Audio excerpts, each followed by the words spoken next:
வணக்கம்ப்பா.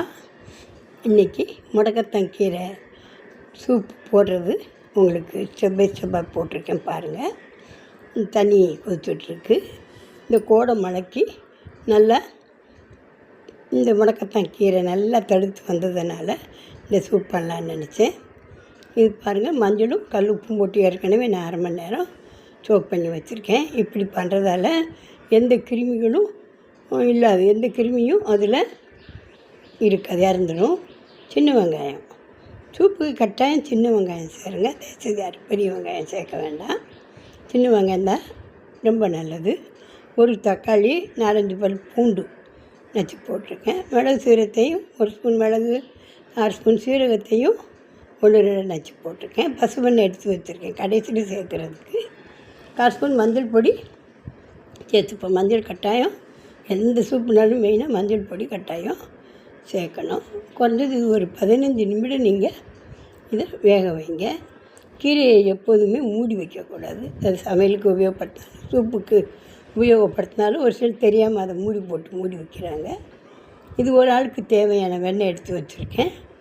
இப்போது சூப் நல்லா ரெடி ஆகிட்டு 15-20 நிமிஷம் ஆகிட்டு நல்லா வற்றிட்டு இப்போ இதை நம்ம ஃபில்ட்ரு பண்ணிப்போம்.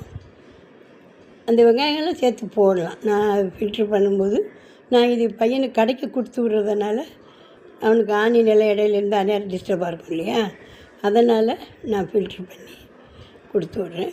பாருங்கள், இப்போ நம்ம இதில் 1 ஸ்பூன் வெண்ணெய் சேர்த்துப்போம். ஒரு ஆளுக்கு 1 ஸ்பூன் வெண்ணெய் கொலஸ்ட்ரால் நினைக்காதீங்க, அது குட் கொலஸ்ட்ரால் தான். 2வது, நம்ம மூட்டுகளுக்கெல்லாம் கீழுக்கு க்ரீஸ் போட்ட மாதிரி தான் வெண்ணெய், நெய்யெல்லாம் தாராளமாக எடுத்துக்கோங்க.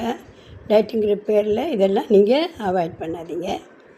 2வது, இப்போ வெண்ணெய் சேர்க்கும்போது ஃப்ளேவர் நல்லாயிருக்கும், டேஸ்ட்டு நல்லாயிருக்கும், உடம்புக்கும் நல்லது. அதனால் கட்டாயம் எந்த சூப் பண்ணாலும் நீங்கள் இந்த மாதிரி வெண்ணெய் சேர்த்துக்கோங்க. மட்டன், சிக்கன் சூப்பெல்லாம் பண்ணும்போது நீங்கள் நல்லெண்ணெய் சேர்த்துக்கணும், அதுக்கு வெண்ணெய் சேர்க்க வேண்டாம். நல்லெண்ணெய் சேர்த்துக்கோங்க, டேஸ்ட் சூப்பராக இருக்கும், உடம்புக்கும் அது நல்லாயிருக்கும். இந்த மாதிரி வெஜிடபிள் சூப்புக்கு கட்டாயம் நீங்கள் 1 ஸ்பூன் வெண்ணெய் சேருங்க. இப்போ உள்ள எல்லா பிள்ளைகளும் கால்வலி, மூட்டு வலி, சின்ன வயசு பிள்ளைகளே சொல்கிறதுனால இதை நீங்கள் அடிக்கடி செஞ்சு கொடுக்கலாம். கீரை காட்ட சொல்லுங்கள், கிடைக்காதவங்க அவங்க கொண்டு வந்து கொடுப்பாங்க. நீங்களும் இது மாதிரி ட்ரை பண்ணி பாருங்கள். கமெண்ட்டில் சொல்லுங்கள். தேங்க்ஸ் ஃபார் வாட்சிங்.